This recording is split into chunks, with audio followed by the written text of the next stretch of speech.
free agency. So much fun. I think there's so many cool signings here as they just keep trickling in as we're going live. We're doing this at 1 Pacific, 4 Eastern. So some signings that might happen as the show's going on, but we're going to recap everything that's happened in the NFL over the past week or so. We're going to give out some free agency grades. Thumbs up, thumbs down, thumbs sideways, shrug of the shoulders, kind of Netflix grades, as I like to call them. Just make it nice and simple. No 1 to 10 scaling here. No A+ to F here. Maybe throw those in offhand if we want to get a little more detailed. But we are going to get right into it. The Seahawks were some busy boys this weekend. First and foremost, they traded Geno Smith to the Raiders for a 3rd-round pick, which you referred to. They also traded receiver DK Metcalf to the Pittsburgh Steelers for a 2nd-round pick, which feels very fitting for the personalities that the Pittsburgh Steelers like to add to their receiver room. The Steelers also signed or extended, however you want to put it, DK Metcalf to a 5-year, $150 million contract, because 30 is the new 20. That is what they tell me anyways. And pretty soon 40 is the new 30 if we look at that Myles Garrett extension as well. And then on top of it, after those trades, you kind of could read the tea leaves of why you would trade away your starting quarterback who's on a pretty team-friendly deal, because they signed Sam Darnold. Big domino in free agency. He reached an agreement today on a 3-year, $110 million contract, $55 million guaranteed, which is essentially the Baker Mayfield deal. Just a little inflation with the cap is how it's going. Whew. Where do you want to begin with this one, Matt? I'll start with you, maybe because this is your fastball. DK Metcalf to the Steelers. How do you picture that, envision that with the Steelers, even no quarterback at time of recording? And how do you maybe think the ramifications of what this means in Seattle? Okay, so first of all, just because you made the point about this is Steelers staying true to type, John Ledyard, who's a Steelers fan and a sharp football analyst, he tweeted yesterday that Metcalf's 38 total penalties are 10 more than any wide receiver has had since 2019, which is right in line with a Steelers wide receiver, baby. Moonball City. That was very true to type, both from and a deployment perspective as well. Yeah, I mean, the Steelers have been trying to nab a veteran wide receiver for like 365 days now, maybe even a little bit longer. They were hanging around right to the end of the Brandon Ayuk contract saga. They were whispered to be one of the teams in on Davante Adams at the deadline, where he eventually went to follow his buddy to New York. So despite the Steelers constantly having this, I think, mostly unearned reputation as having some kind of friggin' pixie dust at picking day 2 wide receivers, like they've unlocked the key to scouting wide receivers. Yeah, you know what? If you do that, you don't draft Roman Wilson in the 3rd round, or Sammy Coates, or like Lima Sweet or Marcus Sweet. Like they've had their fair share of hits. Mostly guys they have guys that they've hit on, don't get me wrong, and had like significant hits, but they've had their fair share of misses as well. So it's a mixed bag, just like most teams, including George Pickens, who I think I don't think is a lock to be on this team. And I made the prediction on the forecast. It was, I think, last week, maybe the week before, that I expected him to be traded. And that was before the Metcalf trade, where now I think he's almost for sure I think he's a candidate to get dealt at before the draft, because I know there are people in that building that are not thrilled with the George Pickens experience. Right. He's also a guy that I don't think they're going to want to give a second contract to. Definitely not now that they're paying, I think, above where DK Metcalf probably should be slotted in terms of like the NFL hierarchy. You're going to do that to a second guy who kind of has some overlapping skill set. That's probably not going to happen. And he's valuable enough, even if, he might not be for everybody. There's going to be a team that says, hey, that's a perimeter wide receiver that could beat press coverage. There's not a lot of dudes like that out there right now, especially that we can just like turn over as our X receiver. So I actually expect Pickens to be, I guess I wouldn't be surprised either way, but I'd say right now, I'd probably say 60-40 that he's dealt before the draft, maybe 65-35 that he's dealt before the draft. So the Metcalf trade, though, compensation in terms of a 2nd-round pick, that's fine. I didn't think he was worth a 1st rounder, but he's probably a little too good to be traded for a 3rd round or something like that. 2nd round's totally fine. Yeah, the money is definitely aggressive. I don't know where you think, Nate, that DK Metcalf ranks among the NFL wide receivers, but I'd probably have him closer to 25-30 as opposed to, now he's only behind like the big boys in terms of Yeah. APY. That's not where I view Metcalf as a player. But again, I get that you're just paying for certainty here. Also, the fact that I don't think, and you correct me if you've seen this, I don't think we've seen the guarantees on the contract either, which usually makes me think like, all right, there's some BS money on the back end that Metcalf's never going to see, so that like, you know, the agents could take a victory lap via the insiders. That's how this stuff always happens. So I think that there's probably more funny money than in this deal than we might initially think. But yeah, I again, Metcalf is not a perfect player. He's got serious flaws against zone coverage. He's not the contested catch player you think. James Coe, my podcast partner over there at Reception Perception, we've been like in a probably 2-year existential discussion of, has DK Metcalf plateaued? Because I actually was a big Metcalf defender in his draft cycle and early on in his career. And James he's even worse than you, Nate, in terms of like being a sucker for big wide receivers. You and him will have to duke it out to be the CEO of Big Wide Out. But he's more of a 40-time honk than you are. So like that DK is just right up his alley.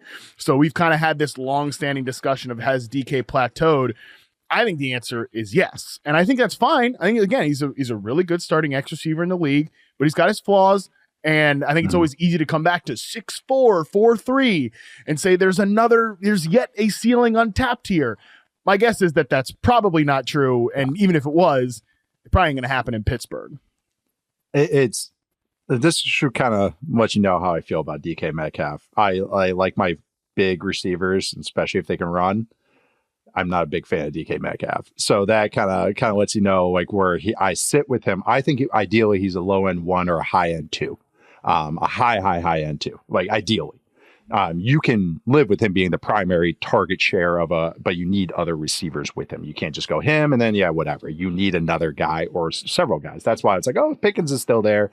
But the fact that you're bringing up the Pickens thing, and I've also heard through the grapevine from several people that Pickens might be on the move, that it's like, okay, you said 60-40, I might bump it up to 70-30, that he is no longer with the Steelers as well. And again, that's just kind of what I'm hearing through the grapevine. Metcalf is kind of a finessey big receiver. It's like slants, and like the go balls are him winning with speed, not dunking on guys. It's a weird kind of like him and Pickens both can win vertically, but Pickens is dunking and high pointing. DK Metcalf is running underneath and running in like an outfielder. That's the difference of how they win vertically, which matters. You brought up there might be some funny money. When I saw the 5 years, 150 million, it was the 5 years that drew my attention more than anything. 5 years. It's just nobody does 5 years anymore. Nobody does 5 years. So I was like, hey, yeah, they probably, there's some shell game going on there with some of the money and everything. But I understand why the Steelers did it. All last year it was like their whole offense needs George Pickens. That's not a place you want to be in. That this offense can't even function without George Pickens. And now you get someone that, in theory, that maybe you can rely on a little more. But I agree with you that I think Metcalf has plateaued as a player. I think this is just what he is. He's not the greatest route runner. He's a little sloppy with his routes, but he can do certain things well. And then that's usually slants, that's winning vertically. You don't want him breaking a bunch on his routes. Like you don't want big end breakers. He can cause some interceptions because of his looseness on his routes, but he's a player that does move the needle, even if he's not a star. In my eyes, I think he's just maybe a step below that, but he just gets paid. That's what happens when you got cap going up and you got a need, and you got hey, we're trading for him. Let's make him the guy and everything. I'm more curious what they do with the quarterback, because I think the Steelers really screwed themselves up with the Justin Fields, Russell Wilson thing last year. And I think they kind of ticked off Justin Fields, who now signed with the Jets for 2 years and $40 million. So that is kind of, we'll get to that in a sec, but I do think, I'm just curious, what is going to be their answer and who's throwing it to them? I think this is a 2-receiver offense by trade with Arthur Smith. That's what they prefer to do anyways. That's why having maybe 2 vertical guys. Roman Wilson to me is he could maybe be Z, but I see him as slot only. Can do some dirty work and everything. He's solid. But to me, it's like, yeah, you ideally have 2 vertical guys, but if we move on from Pickens, now we just still need the same thing that we started with a month ago, needing 2 receivers or 2 secondary or 2 pass catchers at least that can win. So I do think, I get why they do it. I'm just curious what the other moves that the Steelers do make, because this is just interesting as well. They also got rid of Larry Ogunjobi.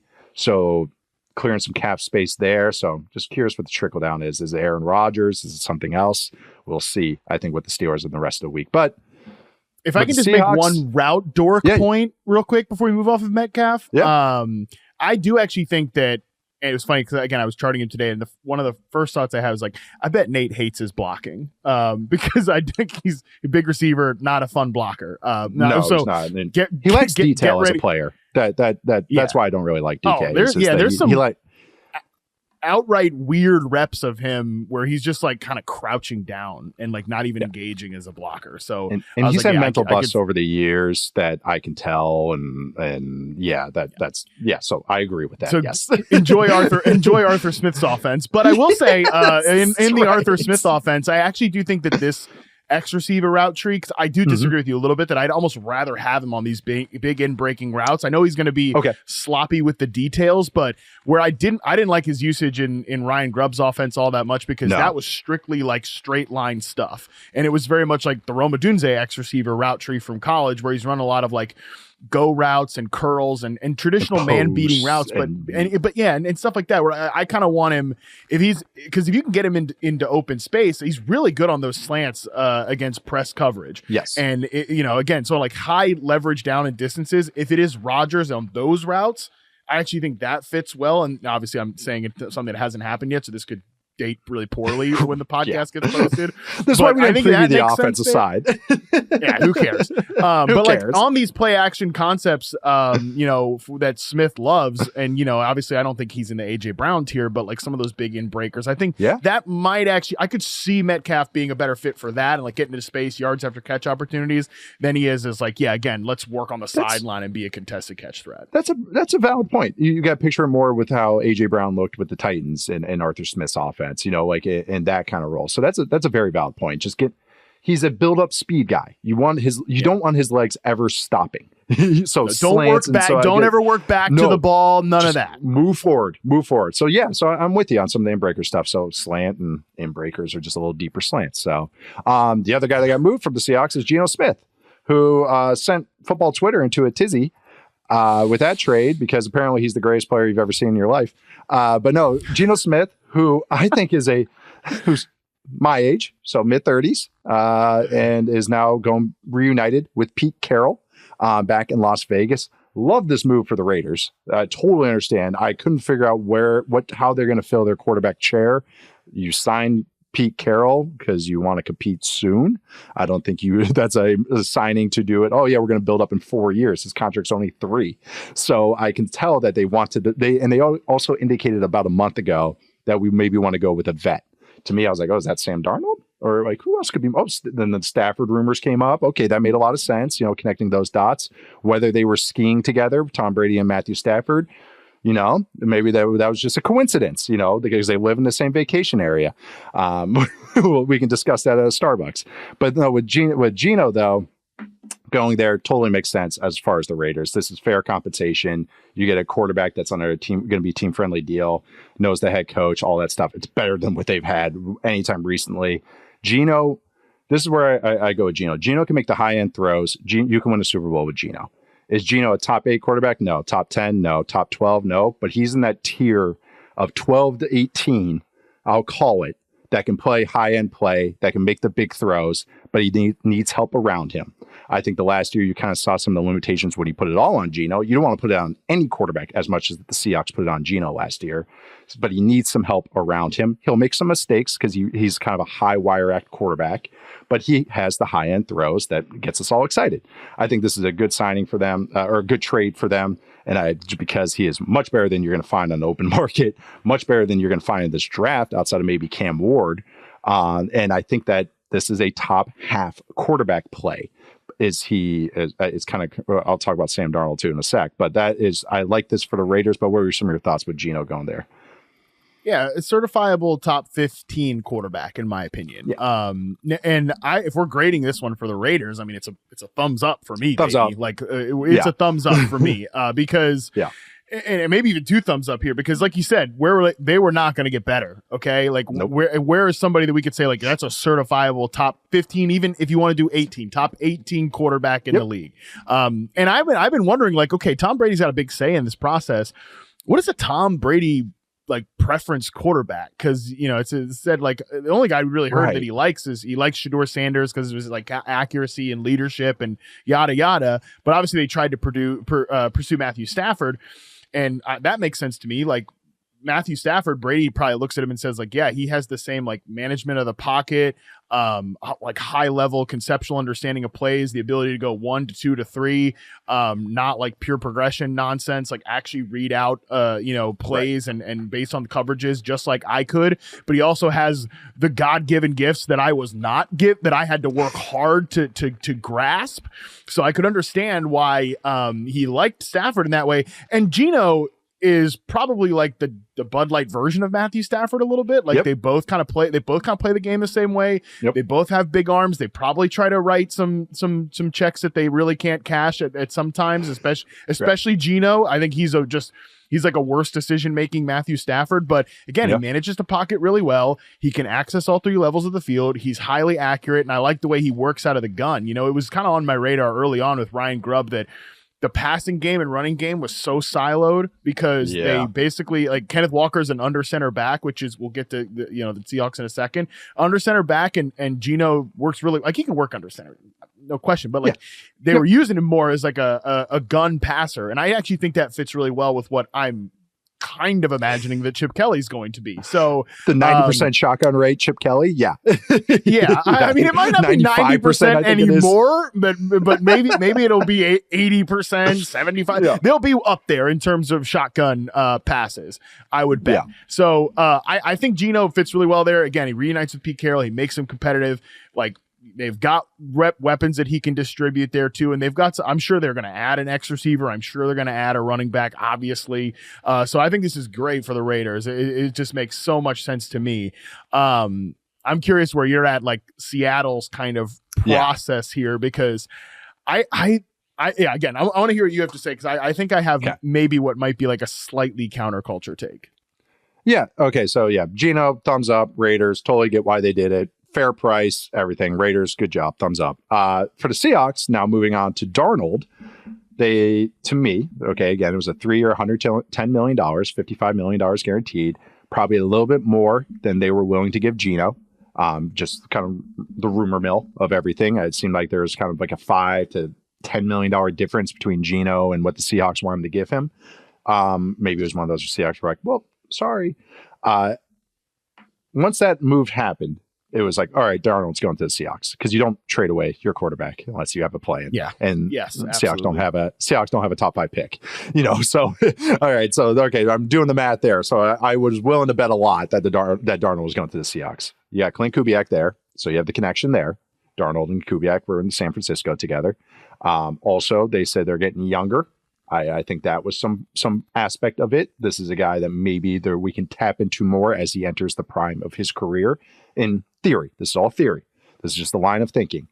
Darnold, to me, I think is I liked a lot of what happened last year. And I know he tailed off in the last couple of weeks of the season, which a lot of people are saying that is the real Darnold. It's somewhere in the middle. I thought a lot of the Vikings offensive line was because of those sacks that he took, which is also gets into where we're at in Seattle, is that their offensive line is a little shaky. So that scares me a little bit. But I think what Seahawks are trying to do is truly make a Shanahan Kubiak offense, which is we're going to help the offensive line out with our system, more zone runs, more bootlegs, more play action stuff. Darnold's very good off play action and on the move, and he's a good athlete, can do all those things, quote unquote, knows the system, which I hate saying that, but whatever. That's what they're going to say. I'm so over like, well, he knows the language. So lazy, man. Okay.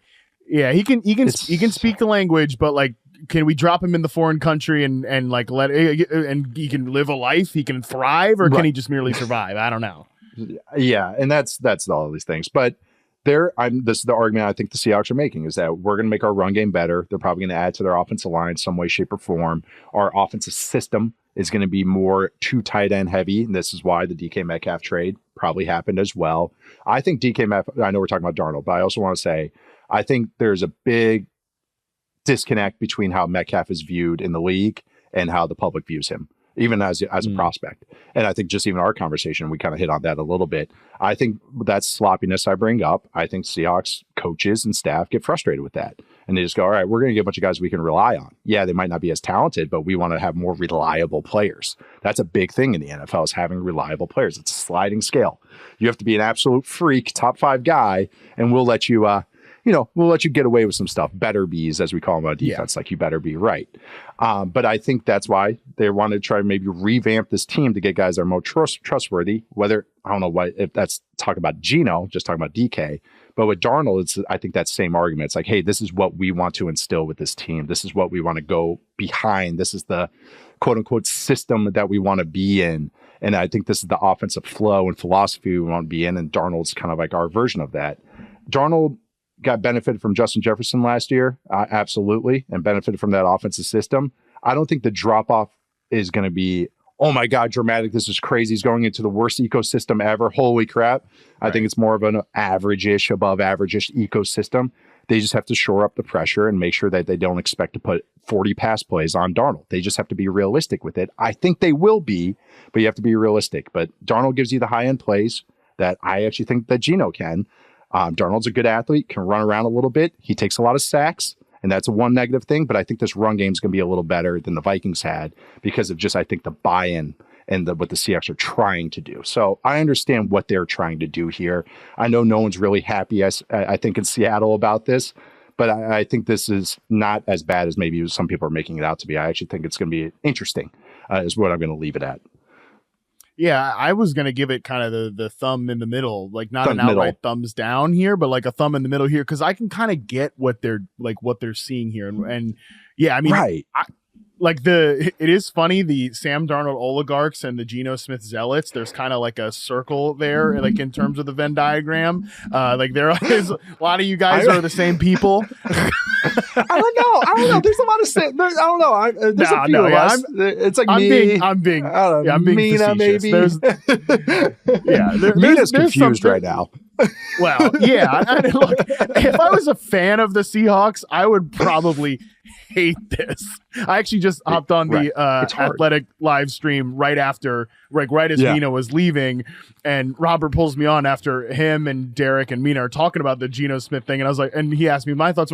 I'm so emotionally not involved in this that I don't even want to comment on it in front of you three, because you two are Geno honks and Mina's a Seahawks fan, and I couldn't give a one way or another. It doesn't affect my life. So I'm gonna leave that conversation to you guys who actually have a stake in this, because I will say one thing that we slam on teams all the time for is just get off the hamster wheel of mediocrity. Like, think about the Steelers, who we rip on the Steelers all the time about this.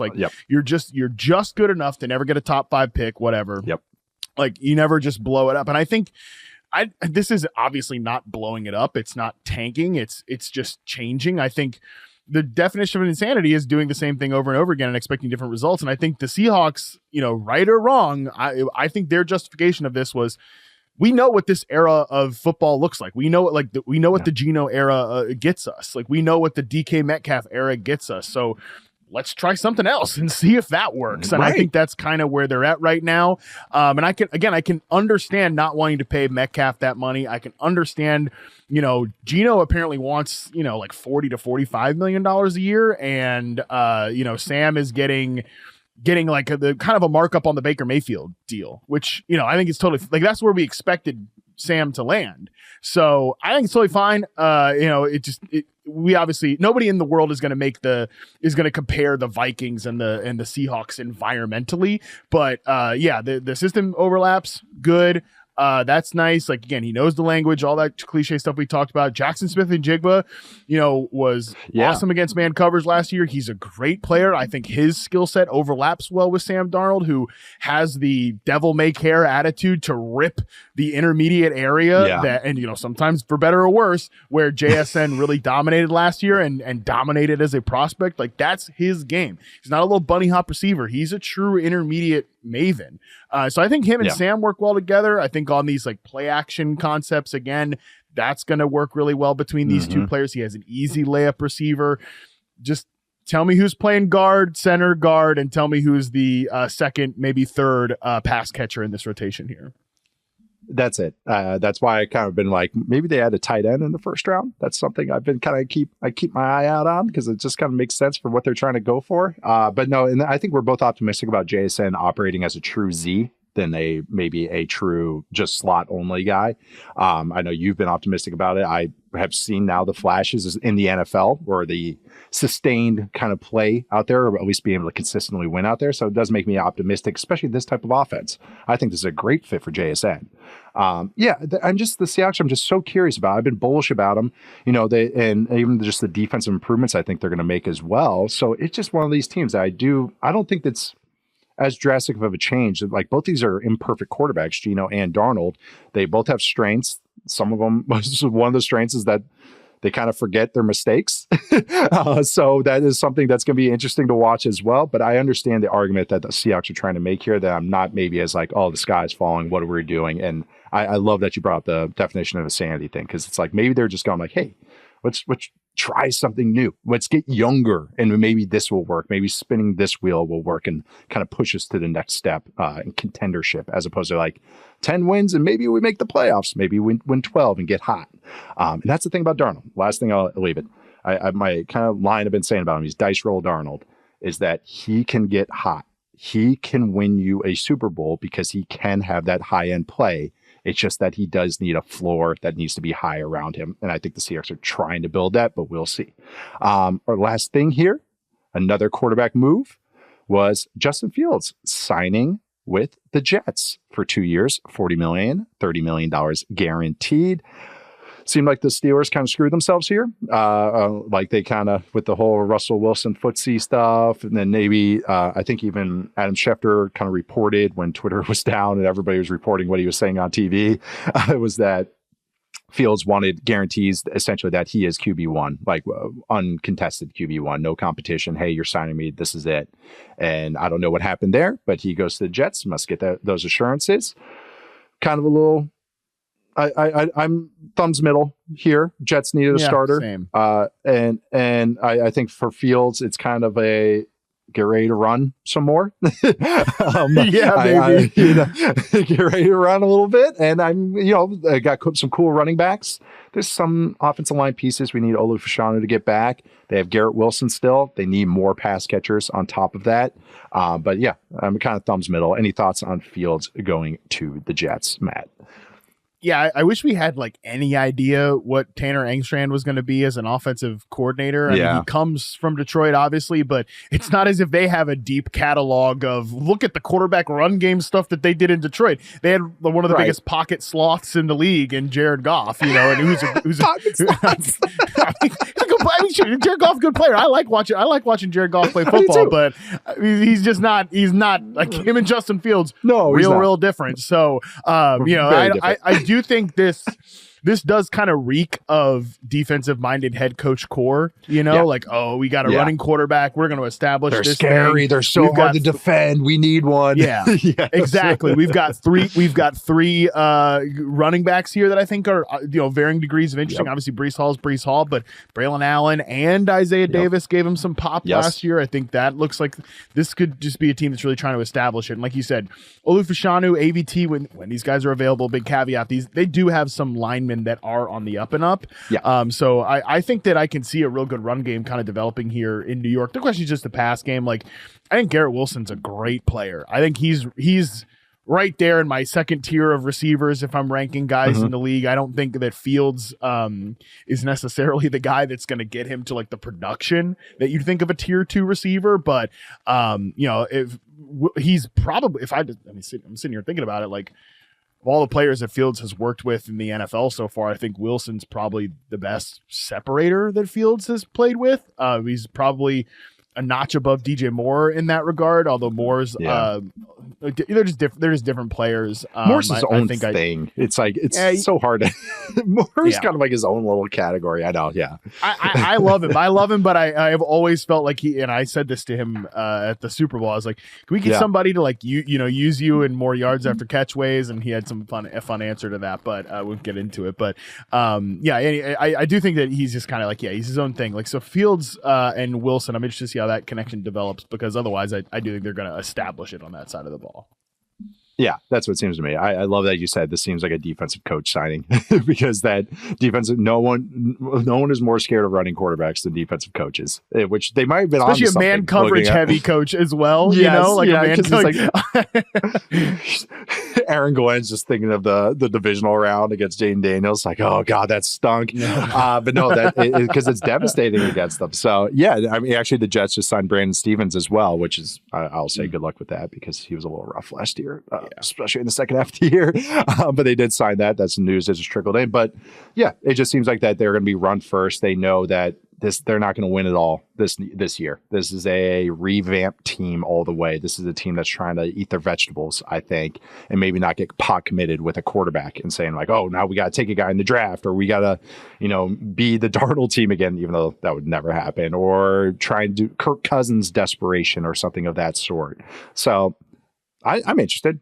I think Fields is still an exciting player. He's very imperfect, but you can have some exciting plays out of it, especially if you just have a system around him. Let him throw go balls, let him throw vertically, let him throw outside, and let him run around a little bit. And hopefully he just doesn't take too many sacks. That's kind of the Justin Fields experience.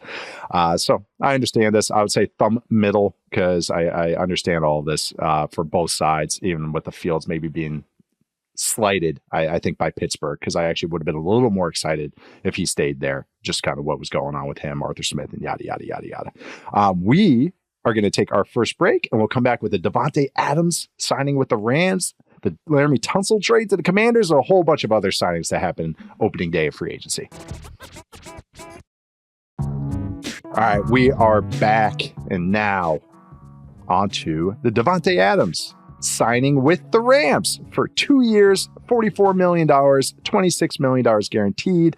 His 2025 salary is guaranteed as well, $20 million essentially. What do you think about this one, Matt? I thought this was cool. But I want to hear what your thoughts about this signing are. Okay. Yeah, this one's cool. For sure. I will say, just before I get positive about it, I don't love the fact that, I wrote the blurb and the write-up for reception perception on Davante Adams, just like what his profile, all his metrics last year. And I did at one point invoke the name Allen Robinson in the write-up. I don't love, obviously that's like familiar territory for the damn Rams, but only because I say that because it's a situation where we always talk about, like, I am always talking about the tricky nature of declining receivers, right? Yeah. And just because to me, and I say this often, but I'll say it again, it's the hardest thing to predict, even using reception perception. I never feel like 100% confident in trying to pick like this is when this guy's going to decline, because sometimes you see players drop off the cliff. I always come back to Des Bryant in the 2017 season, I believe it was. His reception perception metrics just fell off the freaking cliff that year, and despite every major network nonstop coverage of what's going to happen to Des Bryant after the Cowboys cut him, he was a free agent until freaking November, and then he tore his Achilles with the Saints and obviously never recovered from that. Sometimes you get like dramatic falls like that. Sometimes you get dramatic falls like Allen Robinson. But then there are other times where it's like Keenan Allen, where Keenan Allen's a declined version of himself, but he's still like a guy you can play. Like he still can be part of a receiver rotation. I think Adams is he's definitely declining. There's no question about that. But we're talking about a player declining from, I think, the best receiver since I've been doing reception perception, which is 2014 to current. I mean, he is, you could argue, he's the best receiver of this era, I think, and he's one of my favorites because he went from like the bottom of the league to the top. He has 3 seasons inside the current top 10 success rate versus man. He's got the 3rd best success rate versus press of all time. He's got multiple seasons over 95th percentile versus zone coverage, but the numbers have dipped. There's no doubt about that. The numbers have dipped. I mean, especially against zone coverage is why I invoked the Allen Robinson example, because like Robinson that year with the Bears, I kind of waved off like a big drop off in success rate versus zone because, well, the Rams want him to be an X and his man coverage stuff's still okay. Maybe he'll probably be fine. And he was not fine. Like away from week one, you're like, I don't think Adams is again, the fall off is much more, we're talking about elite to probably still very good in terms of his ability to play X receiver for this team. And I also think the fact that he got some slot work, over 40% snaps in the slot for the Jets last year, is crucial too, because I think it was a non-negotiable for whoever the Rams are going to play as their second receiver to be able to play multiple spots. Like, yes, I do think he's going to be the primary X receiver in this offense, but you got to be able to move Puka Nacua around the formation. Like that is like again, non-negotiable. So the fact that like the thing with Cooper Kupp is he's a slot only player at this point in his career, and he's going to give you only stuff in the layup route area. Adams, I think, still has enough separation ability down the field, and he can play slot and outside. That allows you to do more with Nacua. So not only do I think this signing is just good for the Rams overall, I think this is just yet another like, okay, Puka is on this rocket ship trajectory, and I think Adams being kind of his running mate can be a big part of that. Yeah, Puka's the one. Like that's the thing. Yeah. Like he's the number one. Yeah. To shorthand it, I give this a thumbs up. I had the same line of thought. I wanted two. I give it two. Maybe two. Yeah. I wanted to hear kind of maybe before I got ahead of myself or got over my skis with this is you brought the X stuff, and this offense has evolved since 2017, 2018. It's gone through, this is like the fourth iteration of the Rams McVay offense. But they've had guys like Sammy Watkins in this role, Brandon Cooks, Allen Robinson, OBJ, Demarcus Robinson. They've had all these vet guys basically in this role. This is not the Cooper Kupp role. This is not the Robert Woods role. This is not the Puka Nacua role. It's going to be more of that X, but like you said, he can move around. And really, it was the man zone splits because at the end of last year, we were breaking down previewing some games. It was such a dichotomy between Stafford and the Rams offense for zone and Stafford and the Rams offense against man coverage. Stafford against zone last year, 7th in EPA per dropback, 2nd in success rate. Stafford versus man coverage in 2024, 25th in EPA per dropback, 25th in success rate. And I know you just brought it up, but I looked up True Media. I am not hand cranking these stats like Matt does for reception perception, but through not True the Media, dinosaur over here. This is my shorthand, do it in 15 minutes way. But Davante Adams against man coverage, there's 81 receivers last year with 300 and more routes. He was 5th in success rate per route against man coverage, 17.7%, only behind AJ Brown, Drake London, Mike Evans, and Ladd McConkey. That's why you bring him in. He was 12th in yards per route, 2.69 against man coverage. Of course, there's some noise with that, but again, that is just to show not elite, but still good. And I think this offense needed that. You don't picture Davante Adams as a burner, but he can open up the offense and create space more than a Puka Nacua and definitely more than a Cooper Kupp could. And the fact that it's that intermediate areas, he can create some yak as well. Think of how many screens this team runs. He can do those things that make total sense for this offense. He's great underneath, great intermediate, great on back shoulder throws. Great on in breakers. This is anecdotal. I'm sure you have some numbers on it, but also you brought up the slot stuff is that when this team for a while, when they're in passing downs, they really liked when Tyler Higbee was healthy to do 1-by-3 formations, which is where the tight end is the lone receiver and they have three true wide receivers on the other side. Boom. Now you got Puka and Davante Adams potentially in the slot, at the number 3 and the number 2 spots. That is something Davante Adams feasted on when he was with the Packers, that number 3 spot, which is essentially a tight end role. That is another area that makes sense for this offense. And they signed, not my favorite player, but he has a role, Tutu Atwell, which is the burner receiver number now is 1 year, $10 million. But bringing him in, so okay, if they need speed to really take the top off the defense, okay, they have that, and that can create intermediate stuff for Puka and Davante Adams. And it's another big body. Stafford's going to give guys chances at the ball. So yeah, I really like this one. I'm with you. I'm basically giving this 2 thumbs up. I just really like this. The Rams are always one of my favorite offenses to watch. It's just, and kind of get a feel for what they're trying to do. And this one makes sense to me, even if they've kind of played this song before. They finally have maybe tuned this right and got the guy because yes, he's 32. Yes, he's getting older, but he's still a productive receiver. And I think this is gonna be a great situation. And he's back on the West Coast, so I'm sure he's happy about that. Right. Yeah. So can't fight that. Yeah. Tutu Atwell setting the market at we can play you for tactical reasons at wide receiver, and it's not an outright embarrassment to the franchise. He gets 10 million. De'Ami Brown got 10 million. Josh Palmer gets I like that like one. a $10 million on a 3-year deal. Yeah, I mean, it's just all like, again, it's not embarrassing. That one I was curious about. I want to hear your Josh Palmer thoughts real quick. Give me one of 20 words or less. What do you think Josh Palmer to the Bills? I like him as a dirty work guy. I mean, like but I was just about to say, and I tweeted this like an hour ago. It was another dirty work guy to the Bills. Like, don't they got enough dirty work guys? You know, I know. Like, I was like, is this we're like a dirty work guy who can't get open against man coverage? I don't know. There are other sites that love Josh Palmer from a separation standpoint. I've never really been among them. So I mean, he's like, I guess, better Mac Hollins. Like, that's what I guess he's better Mac Hollins. Younger, better Mac Hollins. That's exactly it. That's exactly what he is. Yeah. I like Palmer as a number 3, and then just does a lot of things, but nothing great. Yeah. This team's just littered with number 3s. Yeah. As much as I love you, Khalil Shakir, that's kind of it. I was curious what you thought about. But yeah, Diami Brown signs with the Jags. I actually kind of like that. That's not a bad flyer to take for them. And then Hollywood Brown back with the Chiefs. So that kind of was the new speed receiver contract. It was 1 year, $10 million. Moving on, big trade. Texans traded starting left tackle, former 5-time Pro Bowler, former All-Pro left tackle, Laremy Tunsil, to the Washington Commanders for a slew of picks. The Texans get a 2026 second rounder, a 2026 fourth rounder, a 2025 third rounder, 2025 seventh. The Commanders get a fourth this year along with Tunsil. Whew.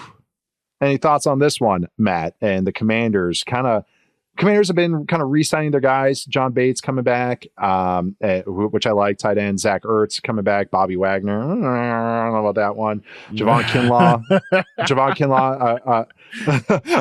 Maybe I'll talk about Javon Kinlaw in a sec when maybe group together defenders, but I will say that I'm kind of thumbs down to Javon Kinlaw. But Tunsil, Commanders, thoughts on this one, Matt? Yeah. I called the Debo signing I called my shot on that one on multiple outlets. And well, I'm only saying that to bring up the point that part of my reason for being like, oh no, the Commanders are a Debo team is number one, the fit with Cliff Kingsbury. Number two, the just the connection with Adam Peters, which also comes up with the Javon Hargrave signing as well. But also, they just got cap room to burn. They've got an obnoxious amount of cap room.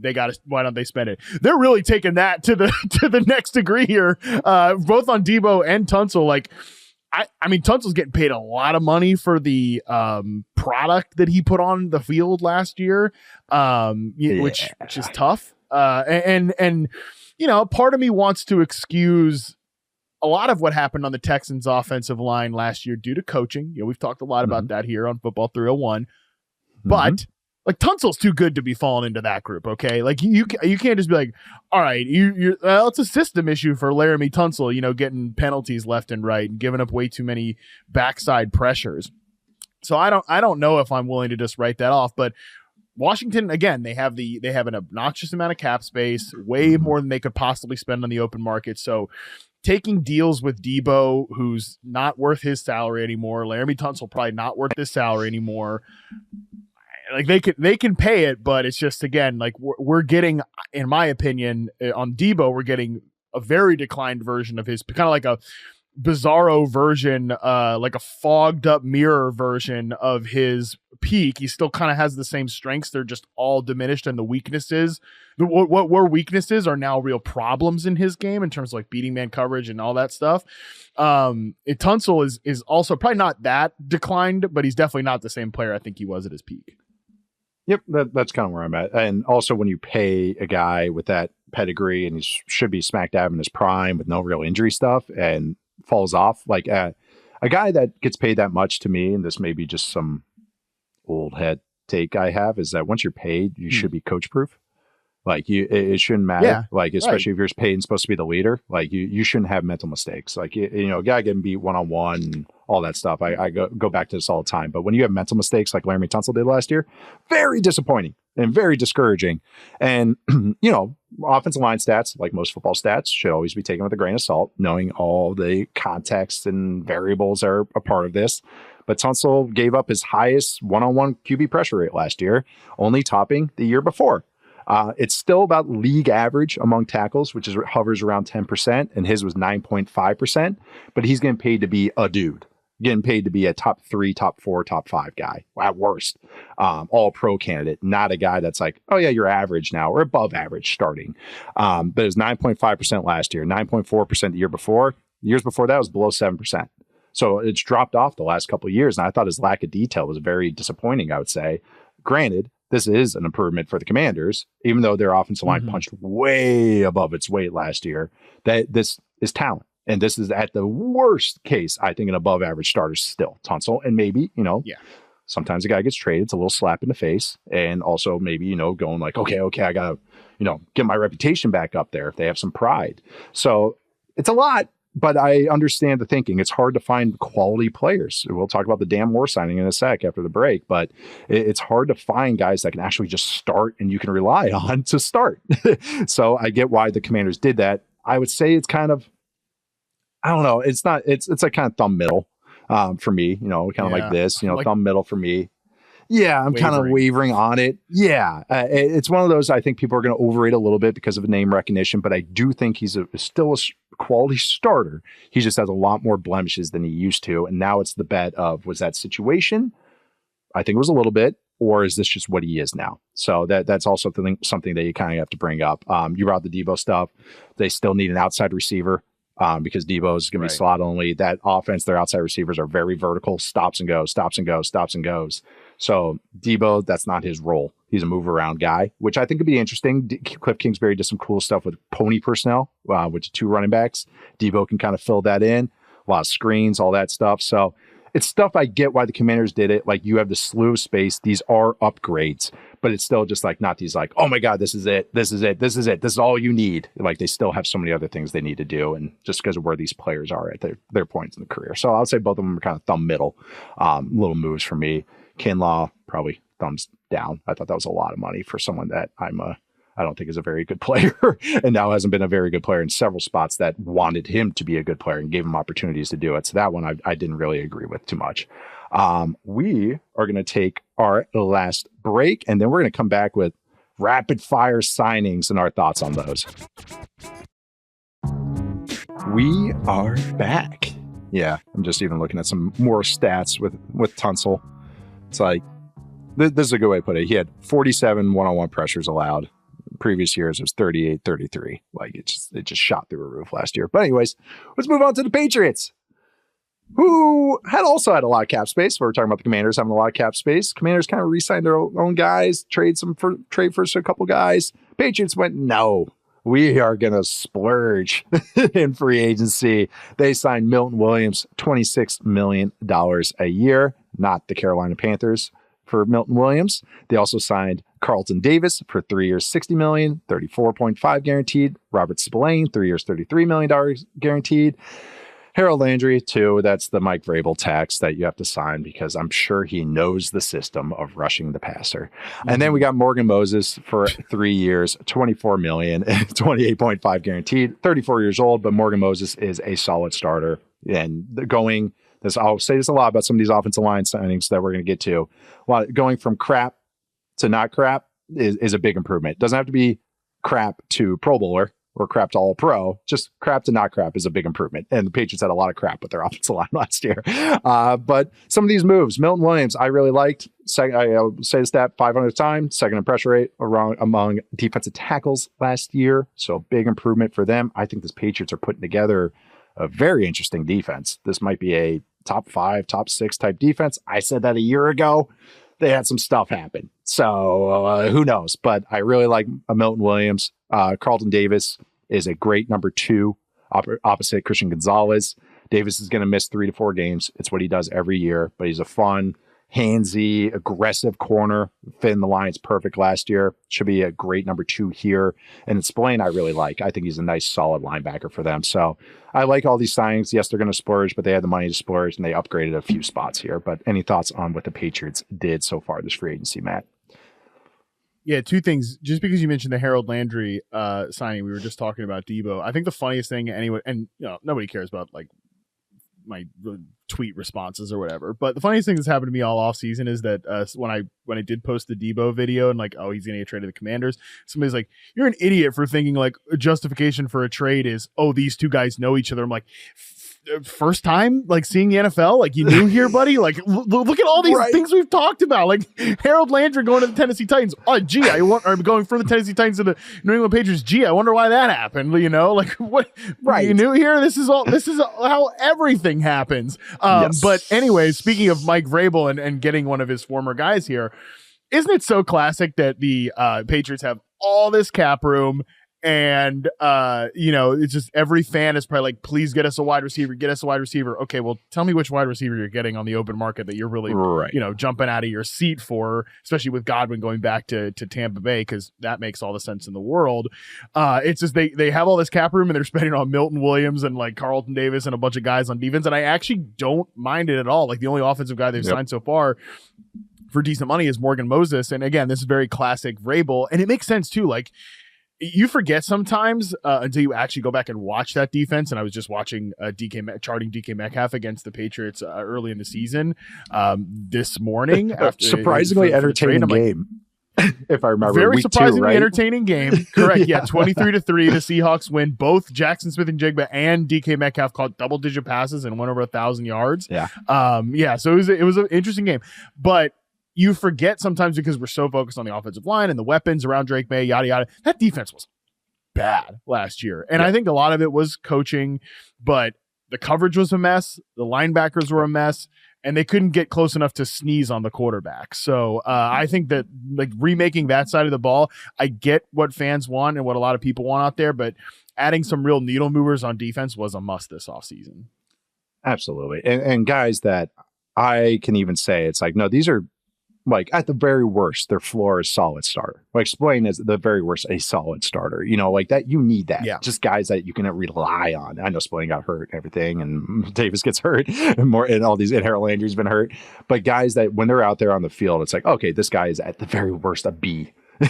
And that's when you had a whole bunch of D's and D minuses out there, it matters so much. I mean, shoot, even looking at the tight end stuff, like what's happening in the tight end market, no one wanted to let their tight ends go, or linebackers. I'm sorry. No one wanted their linebackers to go. Nick Bolton signed back with the Chiefs. Ernest Jones signed back with the Seahawks. Jamie Sherwood signed back with the Jets. Spillane's one that hit the market and finally signed somewhere. And I like him. I thought he was a lot better with the Raiders than he ever was with the Steelers. And I just really think that I like to shore that area up and kind of modernize it a little bit.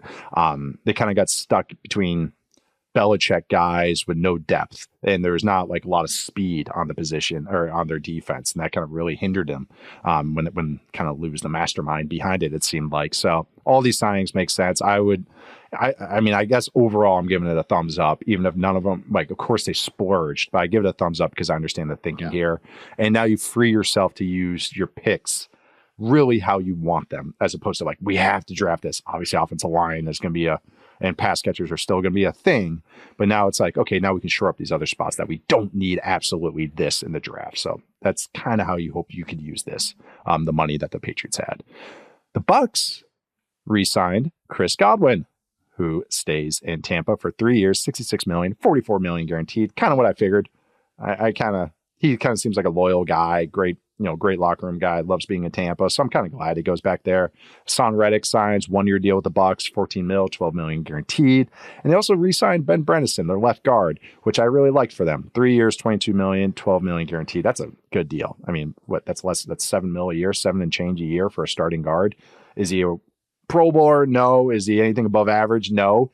But now they get continuity with their offensive line and continuity with their offensive line coach, which is huge. And that can be, I think it's a top 5 offensive line unit as the world's resident Bucs fan. I don't know if Liam Cohen leaving changes it for you, but any thoughts on the Bucs? Then re-signing, bring back their guys, and maybe splurging on Reddick a little bit. Now, my personal trainer is a Bucs fan, though, so I do talk about the Bucs quite a lot. We were just discussing. That's where those thoughts come this from. morning. Yeah, that's where why I'm thinking about the Tampa Bay Buccaneers way too often. Bredesen coming back was kind of a coup. I thought he'd be overpaid on the market just based on the lack of interior offensive line talent, the fact that he was kind of the weakest link on a great offensive line last year, and that's not even like a diss to him. I just think there's so many good players there. So usually like those guys hit the open market and get overpaid, but for him to come back here, just again keeping continuity, that's a home run. Like that's a big thumbs up for me. And obviously Chris Godwin coming back is like 2 thumbs up here, man, because Grizzard, said right away, Josh Grizzard, the new offensive coordinator, he was the pass game coordinator last year. I always bring it up. I love that he had like a whole soliloquy about how valuable Chris Godwin was, and kind of almost just mentioned it, almost felt like in passing. Oh yeah, by the way, he was super productive as a receiver for us last year. Like his value to the team goes beyond the fact that he was having a career year as a receiver. Best success rate versus man coverage and reception perception since his 2020 season.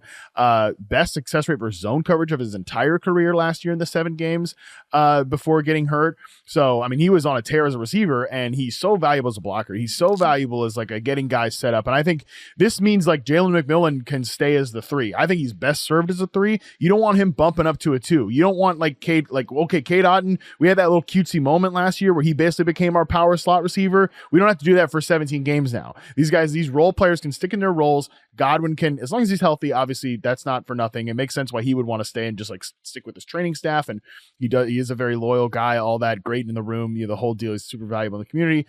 It makes all the sense in the world for these two sides to come back together. Love the deal there. Godwin's awesome. Hassan Reddick, like, it's a risk based on like one of the biggest shows in the league last year, but it's a risk worth taking, I think. Yeah, that's how I looked at it. They said we need to get better rushing with just 4, which makes sense. That was all in the numbers. They had the highest blitz rate after their bye week last year, after they had all the injuries, highest blitz rate on 3rd down on record for when I could look back on next gen stat stuff. So that means we can't get home with 4. We need to manufacture these pressures and these blitzes, which leaves you to get gashed. I know Todd Bowles is fine blitzing a bunch, but not to that extent. It was the highest rate. So that was it. Reddick can maybe give you some juice. Maybe they buy low on him a little bit. I know buying low is 14 million, 12 million guaranteed, but that's how much sacks cost you, and the cap's going up. So I get it. Just another body to throw at the quarterback. They like to have a bunch of guys up there and also use the blitz stuff too. He's a true 3-4 outside linebacker. So even on base downs, that makes sense because Bowles is a 3-4 guy. So there's some fit there when they bump down to 4-3 stuff on passing down. So I understand why they went with that. And I give it overall thumbs up for the Bucs. I think getting Bredesen back, like you said, at that number, I thought he would get probably $5 million more a year. $5 million more a year. Yeah. I thought he would get about $12 million a year. That was kind of where I ballparked him in my head. So I think this is a little discount, even if he's just more of a solid starting guard. That's not, if he's your worst starting guard, you're sitting in a good spot. Going on to a team that actually had a lot of holes in their offensive line, or desperate holes, I should say. The Titans splurge and sign Dan Moore, left tackle from the Steelers, 4 years, $82 million, $50 million guaranteed. My thoughts on this, I'm going to give this a thumb middle. Thumb middle. It's a lot of money, but I know it's a lot of money. Starting tackles are really hard to find. Dan Moore is like the Ben Bredesen of left tackles. He's like, but you're paying a lot more money because he can play left tackle, but he's a solid, fine starting left tackle. But what this does is allow the Titans to move J.C. Latham, their first round pick last year, to right tackle, which is where he played in college. I'm still high on Latham. He was a little on an island last year. They really threw him into the deep end. Bill Callahan did. Left tackle, we're bumping you over there. We're not going to give you a lot of chip help either. Good luck. See how you do. Up and down, really good moments in the run game. But this is what the hole that the Titans had at right tackle with Petit Frere was one of the most gaping holes in the whole NFL, and it's been there for a few years. Truly a crippling hole. They could not even do anything. They could not run to the right side. They were giving pressure up almost every drop back. There's some pressure coming from the right side because of the hole they had there. Yes, Dan Moore is just a B- to B starting left tackle. I'm not saying this guy's a Pro Bowler. Yes, he is overpaid. Welcome to free agency. But this is the trickle down that this can happen. He could play left tackle. Latham go to right tackle. You got Skronsky at left guard. Lloyd Cushenberry can come back at center. Figure out the right guard. You got Bill Callahan coaching. Whoever's playing quarterback there, this is a nice little ecosystem to sit behind, and guy that you can rely on. He's young. I think he's only 26. He has played like 60-something games in his career. Hasn't missed a lot of time at all for injuries. someone you can rely on. And that's why the Titans are paying this premium. So yeah, maybe I'll go like thumb at like 2:00, 10-2, 10-2. I don't know what direction you want to go, but maybe that's where I'll go with this signing. But any thoughts on the Dan Moore splurge by the Titans?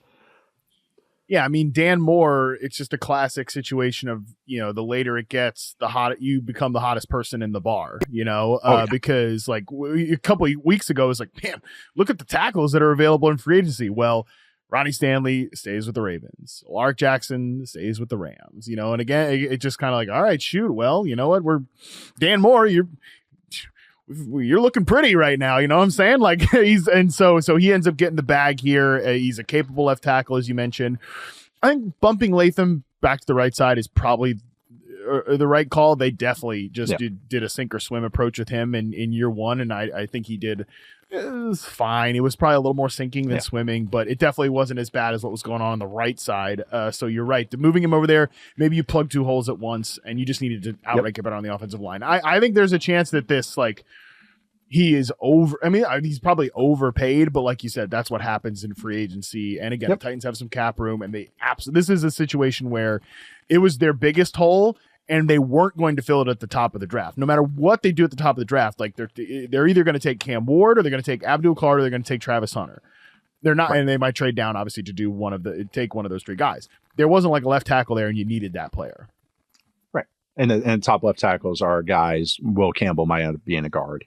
And Armand Mimbaugh might be not a fit for everybody just based on his skill set and everything. Actually, I thought Callahan might like him, maybe not as long as he likes, but again, not a guy that you're like taking at pick 2 or 3 if they trade back just a little bit. Like, that's a little scary. Pick 8, 10, 12, yeah, that's totally fine, but it's a little scary. He's 6 on my big board though, or 5 or 6 on the big board. Patriots also signed Kyrus Tonga from the Cardinals. Nice little run plugging defensive tackle, so I like that signing too. Moving on to the Bears, who made a couple signings. Speaking splurge, actually. Grady Jarrett, defensive tackle from the Falcons, was released this weekend, and then the Bears signed him for 3 years, $43 million. Like that gap shooting defensive tackle. They have some interesting defensive tackles already on their roster. I make sure a few. The guy, Andrew Billings, was a vet that has played nicely for them. I think Jarrett's a nice little synergy there, a little difference there with those two. Also, they have some young guys on their roster, Zach Pickens. They got some guys that they like to throw out there as well. And why am I just blanking on this other defensive tackle's name? Did they freaking cut him? Oh, Dexter. Javon Dexter. That's the other one. But they have some interesting young guys too. Grady Jarrett's a leader as well. Great locker room presence. A little different type than I maybe thought Dennis Allen would go after. But when you have a bunch of beef on the outside, like Montez Sweat and Dayo Odeyingbo, who also got 3 years, $48 million from the Bears. That's another length guy. They want to push the pocket. And if you guys on the outside that can kind of make that pocket real tight, then you get a gap shooter on the inside to kind of clean it up and maybe push a guy to that pocket squeeze on the outside. So I like this for the Bears, even if he's a different type than what they have right now. And Grady Jarrett's a great locker room presence. Other signing, Drew Dahlman, made him the second highest paid center in NFL history. 3 years, $42 million, $28 million guaranteed. I think Dahlman is fine. I think Dahlman is a fine, solid starting center. I knew he would get overpaid. I had a little hesitation with his, where he would fit with everybody. I think he's best in a zone scheme. He's undersized. Pass protection's a little iffy. He's fairly smart. Can kind of sort some things out. This is a classic argument going from not crap or crap to not crap. Even if I think he's adequate, fine, solid, whatever adjective I want to use, descriptor I want to use, he's better than what they had.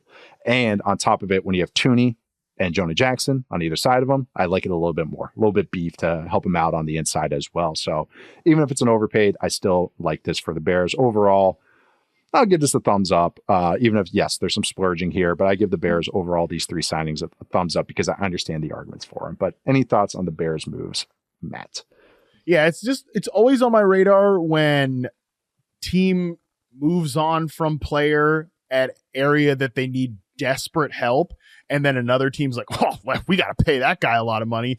That's a little bit with what we're doing here with Grady Jarrett, who gets cut and then immediately gets a big fat contract on the first day of free agency. And he's definitely not the same player that he used to be, but I think he can still be useful for the Bears. And I kind of like your theory about big dudes on the outside. We can go a little lighter on the inside. That's going to come up, by the way, when we talk about a bunch of 49ers offensive linemen getting paid big money in free agency, when it's like, what do the 49ers need to do on offense this year? Fix the offensive line.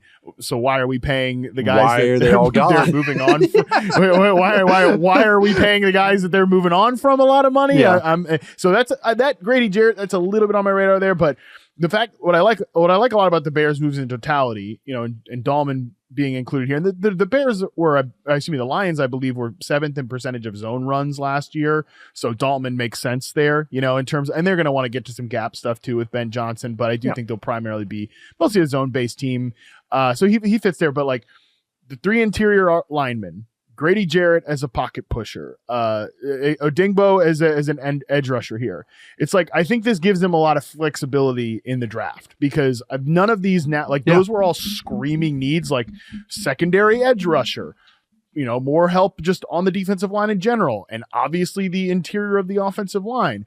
Now I think you're not going into the draft like, we have to solve this need at the 10th overall pick.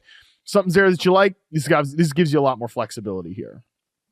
Yep, that's it. That's what you're paying for here. Yeah, the needs aren't as glaring. It's not like, oh, we have to go offensive lineman at pick 10. Well, there's no interior guys we like.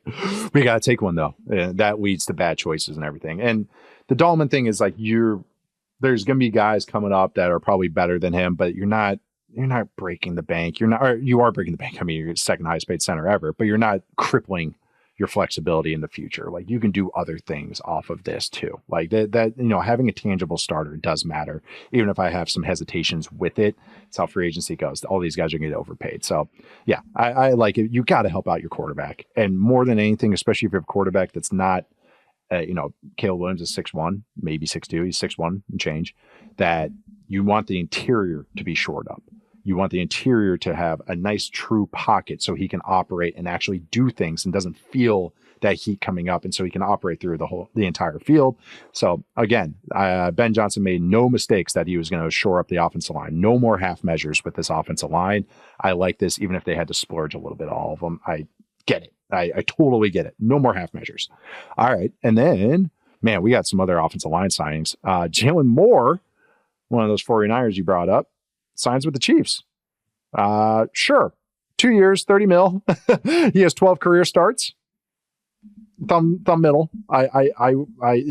Sure. Throw a body at it. Maybe they draft another guy, at the end of the first round, and maybe they're just kind of throwing bodies at the problem. But I think, Kingsley Suamataia is going to be their left guard. They moved on from Joe Thuney. They have to figure out left tackle. So we'll just throw a body at it, get an athlete in there. So I'll give it a thumb middle. Any Jalen Moore thoughts? Or we just move on to the next offensive lineman. Yep. Yeah. That's fine. Yeah. Same also goes for me, Eli double. Mitchell. Yeah. Signed Eli Mitchell too. All right. Thanks, Chiefs. Thanks for playing. All right. And then Patrick McCarry signs with the Jags. Thought this was interesting. 3 years, $37 million, $20 million guaranteed. Get this versatile piece. I actually give this a thumbs up. It's not a needle mover or anything, but a guy that can play. And another, talk about the interior, talk about shoring up the interior, create, don't let the quarterbacks get into their worst habits like Trevor can get sometimes with interior pressure. He's pretty good with it, but the interior pressure gets him more than outside pressure. Every quarterback's different. But so McCarry gets that. He can be lined up at a couple spots too. You're paying for versatility as well. Even if he's not a true overwhelming guy, I give this one a thumbs up. Actually, just touch on a couple of Jags also signed 2 tight ends, which Johnny Munt for the Vikings and Hunter Long. Of course. 2 blocking tight ends. No more. Again, we talk about no more half measures. They said, okay, enough with the Evan Ingrams of the world. No more half tight ends. No more half tight ends, half slot receivers. Johnny Munt is just like, all right, are you installing the Rams offense and you want to get like that run game going? Let's get Johnny. Let's sign up Johnny Munt for the equation here. Dirty work, guys. Yeah, dirty work tight end market was booming. Chris Manhertz re-signed with the Giants. Luke Farrell signed with the 49ers. Speaking of Jags tight ends, 3 years, $20 million. Of course. Okay. And then John Bates, who I really like, who signs with the Commanders. But yeah, anything on, McCarry signed with the Jags, I give it a thumbs up. And kind of Jags seem to be going with quantity bunch of singles kind of signings as opposed to maybe hitting that home run that they've made the mistakes of swinging for in the past. Yeah, only because you brought up the Luke Farrell signing. I was reading the piece that Mike Silver wrote in The Athletic about how maybe the 49ers want to move away from this like coach centric. We just go off Kyle Shanahan's whims and that's what we do here, because it was kind of a reporting on the whole, how the Brandon Ayuk thing went down last year. Great article. You should read it. Mike's a good reporter. Yeah. But that signing makes me think like maybe not all the way moving off of it. Cause that's like some classic, let's sign into some random blocker. You're telling me that Jed York was like, yeah, I've been doing some research on this Luke Farrell guy. We've been checking out his PFF run blocking grades, and I know I want to scale back the cash spending. I want to. That's the new thing with I want to scale back the cash spending, but guys, Luke Farrell, okay. Purdy needs him. All right, let's sign him up. So I think maybe Shanahan still got some pull in that building. Anyways, nobody cares about that. So long, Debo. Hello, Luke Farrell. Exactly. It's fixed. McCarty, though, he's a guy who's actually been like a swing tackle. He's been a guard. Yep. I think he probably ends up playing guard for the Jags, and they're an offensive line that needs to get to use your phrase here. They need to get from crap to not crap in a couple spots. Yep. McCarty, I think, is certifiably more than not crap. Like I think he's a little bit better than that. So that's really the big key for Liam Cohen. I think there's a lot of fun stuff he's going to install in this offense. Can't wait to see what they're going to do with Brian Thomas Jr. Can't wait to see how they get Trevor Lawrence rocking here. They got two backs there, to varying degrees of interest in terms of like what those backs. But like they got to fix the offensive line. This is a way to start doing it. Yeah, I think the Jags are going to be drafting a back. I'm going to be buying a lot of shares of them. Remember that the 49ers tried to sign Brock Wright last year from the Lions. It was a 3-year, $12 million offer sheet, and then the Lions matched that offer. So Shanahan's been wanting this second tight end. No, that was Jed York, dude. You don't see this, dude. That was York. He's actually a big blocking tight end guy. You just don't know. Jed York and Brick Johnson. Those are the top two owner evaluators. What's Luke Farrell's blocking rating in Madden? Does anybody know? His awareness rating. Yeah, I don't know. But what's his awareness rating for that? Right. Yeah. Oh, and then also the 49ers lost another offensive lineman because apparently everybody wants a piece of these 49ers offensive linemen. The Packers signed Aaron Banks, 4 years, $77 million. Did not see the guarantees yet, but wow. That's all I'm going to leave that at. Wow. Banks has some talent. He always has. It's always been consistency. That's the thing with them, but they're going to offensive linemen get coached up there. They're all about the best five out there. Get another guy that can play the interior. I'm really curious how this Packers offensive line shakes out and what they do with Jenkins, what they do with Tom, just what they do with everybody. The Packers also signed Nate Hobbs, cornerback, for 4 years, $48 million. They needed a corner desperately. So that signing makes a lot of sense too. I'm sure they were on the DJ Reed, sweepstakes a little bit as well, who signed with the Lions. But yeah, that was, I don't know if you have any thoughts on this. I don't know what to think. I don't even want to give it a grade because I'm just like, okay, I got to see some more of what the Packers are doing before I think of anything on this, because that was not what I was expecting. The fake news Samaje Perine signing and this were the most shocking things of the day to me. Yeah. I didn't see Aaron Banks getting that kind of money. I think it's, like you said, I think he can play, but it was a big contract for him. And he's a guy that has had kind of a mercurial career with the 49ers. He was one of these players that Shanahan kind of doghoused early and maybe sort of got his way out of it. But I don't know. Also, I guess he's going to play left guard. Like Jenkins is moving to center. What is this the new thing around the league right now where it's we're just going to move this guard to center. The damn the Chargers are going to maybe do it. Zion Johnson. The Packers, at least they can do it because so many of their guys have played multiple spots. That's their thing. They love having a tackle. Yeah, Jenkins especially. Yeah, Jenkins has played all over. Zach Tom can play all over. I actually thought Tom was moving to center. And that's why when they signed a guard, Banks I was like, oh, I actually thought they would maybe go for a tackle. So Tom, so I just want to see how this shakes out. So that's why it's an NA for me, or NMI, need more information as they put it in the grading scale. So I'm just curious how they reconfigure it. Packers are they're their own thing always. Getting to another team that actually did some interesting things. They have a couple of rapid fire things. The Panthers, they extend JC Horn, 4 years, $100 million, $70 million guaranteed, highest paid defensive back in NFL history. He has played 37 of 68 career games, but he is very talented. He is not just going to go down in history as the guy that the Panthers took before Patrick Surtain II. He is actually a guy that's tangibly a good player. He just has to be on the field. They paid him big money. The market's booming everywhere because the cap's going up. So yeah, JC Horn resigns. They also resigned Tommy Tremble. I still have a couple shares of stock somewhere on Tommy Tremble. 2 years, $16 million, $8 million guaranteed. I like Tommy Tremble. I really do. At tight end. And then they signed Trevon Moehrig from the Raiders. 3 years, $51 million. They needed defenders. So this makes sense. They need defenders at all three levels. They could draft any position. I would totally make sense.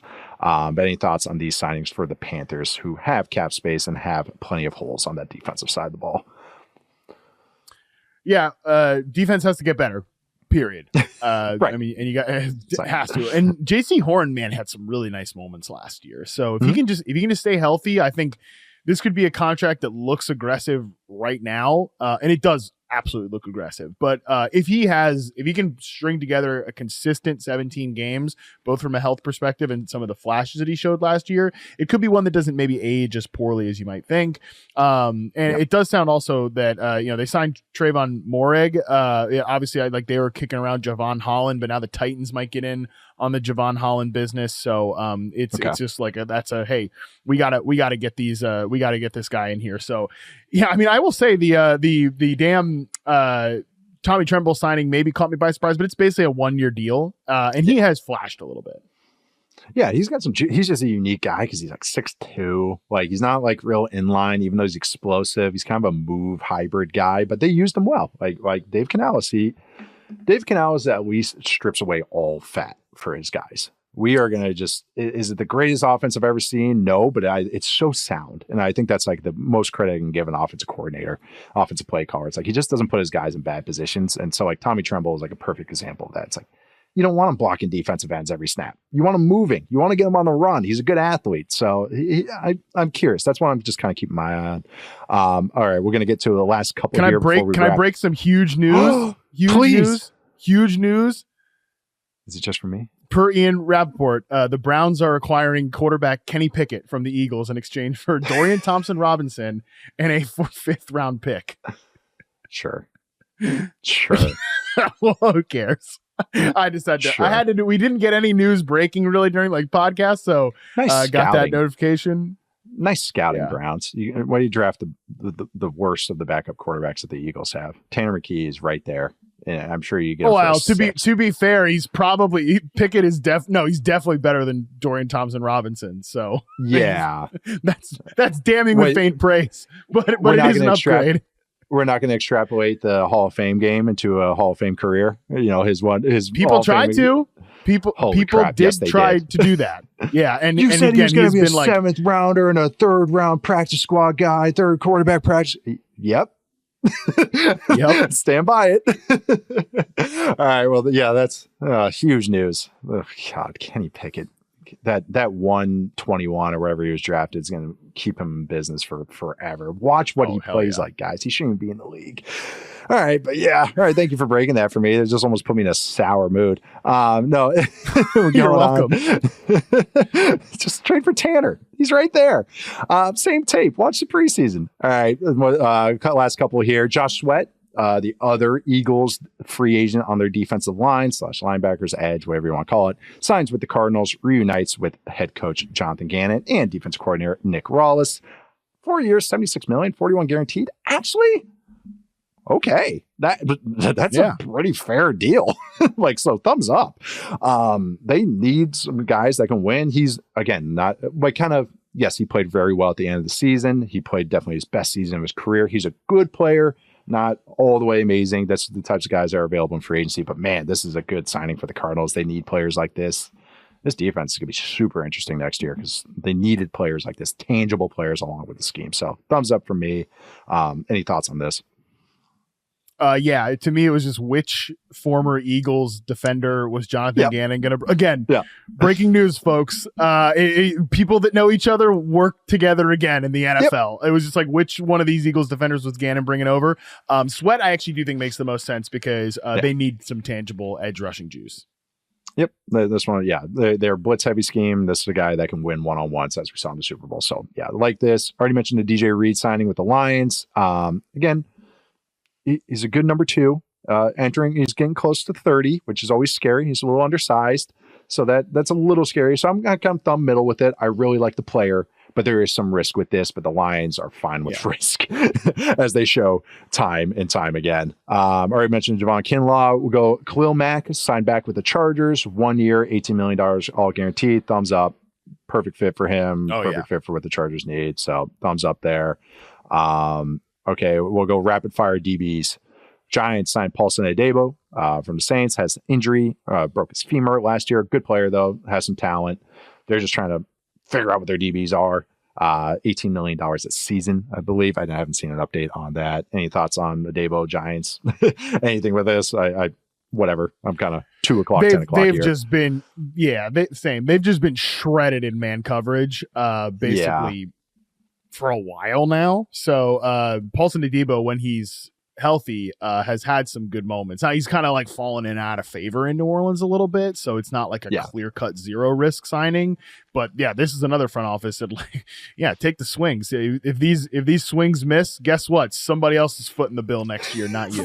Right. And they can go, we didn't sign him. Yeah, mistake free, I guess, for them. Some other DBs. Talanoa Hufanga signs with the Broncos, 3 years, $45 million. I actually like the fit. They need a safety. Of course, has injury history. But yeah, I actually kind of like the signing for them. And then Jordan Lewis signed with the Jags to be their slot.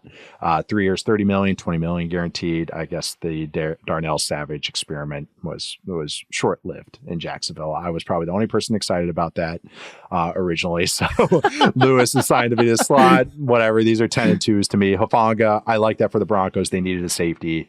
Hufanga wasn't going to be a good fit everywhere. It's going to be a real blitz happy scheme, and he'll make some mistakes. He's a high risk, high reward player, but I did like him. So I do like him as a player, tone setter.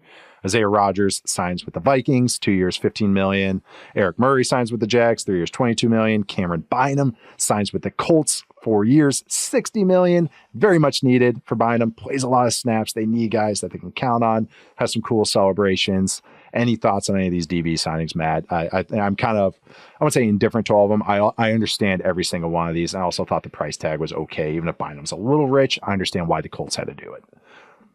I mean, Chris Ballard paid big money for somebody on the first day of free agency. That's big news, baby. That was he a never Colt happens. before? And yeah, right. What's his relative athletic score? Cam Bynum. Does anybody know?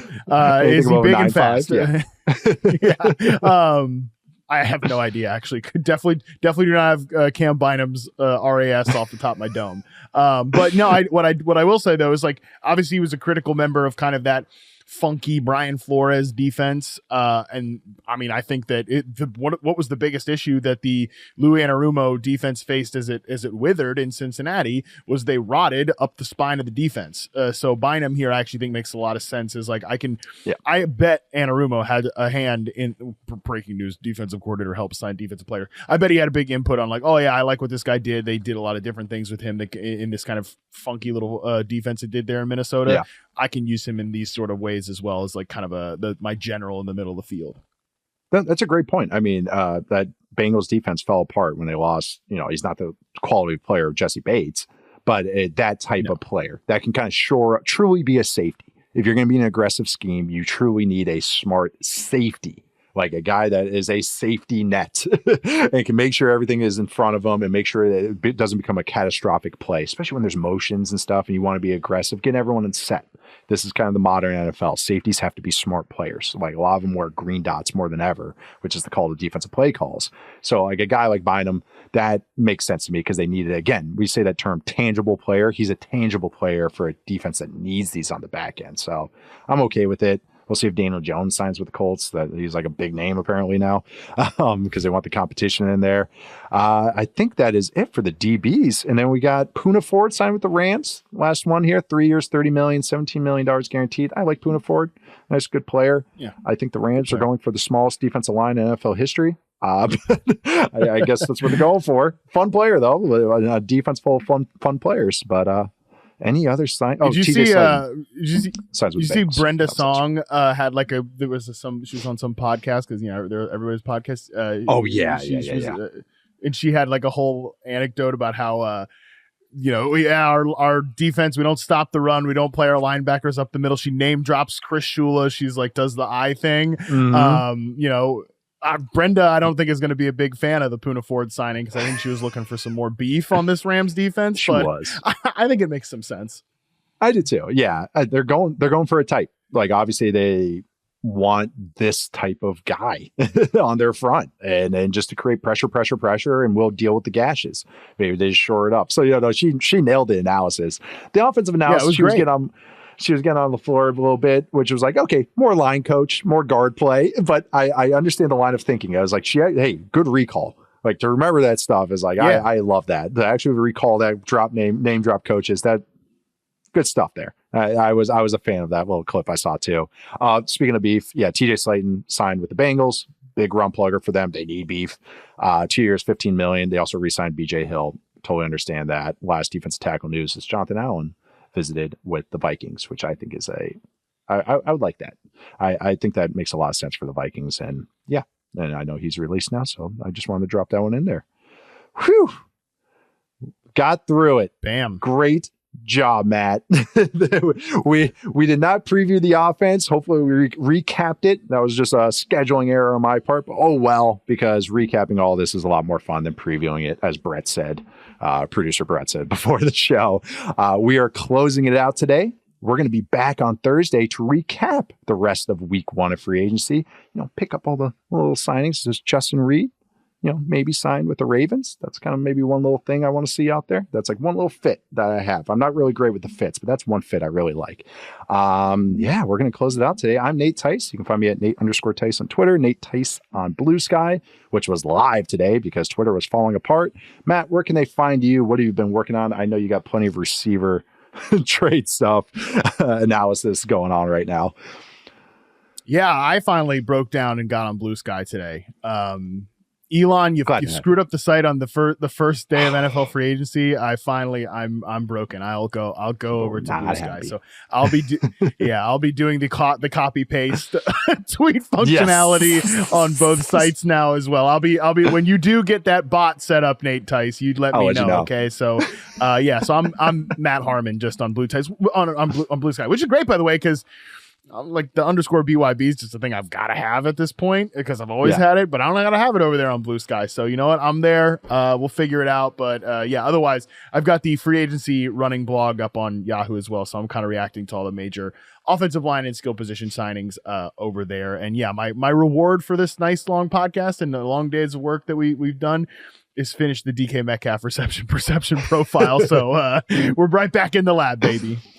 I got a nice hard right turn to write about Cam Ward this week. So that's going to be a nice little jolt back into the draft and then right back into free agency. So we'll see how that week goes. But check that out on Yahoo. Check out Matt's stuff on Yahoo. Thank you all for listening. Make sure to send in those mailbag questions as well. Hopefully get to those at the end of the week. Send those into football301mailbag at yahoosports.com or leave us a 5-star review on Apple Podcasts. We would appreciate it. And your question jumps the line. Subscribe to us, follow us, rate us. Like I said, watch us on YouTube on the Yahoo Sports YouTube channel. Thanks to everyone behind the scenes. Thank you all for listening. Enjoy the free agency. Don't cry too much. All this is going to work out. I promise you, you did not overpay. It's how free agency goes. But I'll see you guys next time.